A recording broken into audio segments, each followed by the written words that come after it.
Kaip pradėti gerai uždirbti? Klausia mane viena sekėja. Ir pagal šią gimimo datą pirmiausia reikia išmokti teisingai leisti pinigus. Ir ne, tai nereiškia, kad reikia pradėti taupyti taip, kad ten gyvenimas taptų nuobodus. Šioje datoje labai matosi stipri finansinė energija, tačiau trūksta stabilumo ir kryptingo veikimo. Todėl pinigai gali būti leidžiami ne tam, kas realiai augina pajamas, o tam, kas suteikia kažkokį trumpalaikį tokį malonumą arba palengvina gyvenimą šiandien.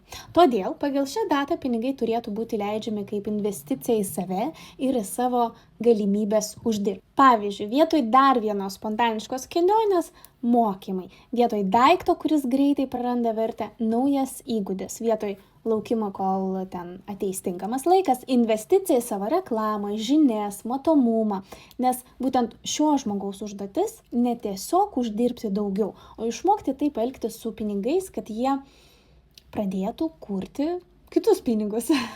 Ir čia matau labai dažną situaciją, žinokit, ne tik pagal šią gimimo datą, žmonės nori daugiau uždirbti, perka naujus mokymus, ieško naujos profesijos, naujas idėjos, pelningos nišos, bet tuo pačiu toliau veikia pagal seną savo finansinį scenarių.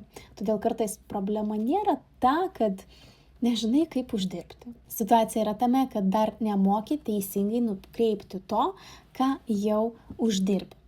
Aš esu Aleksandra, astrologė, numerologė, ir jeigu norit pasižiūrėti, sužinot, ką daryti, kaip veikti, kad daugiau uždirbti pagal jūsų duotybės, laukiu jūsų konsultacijose arba online mokymuose.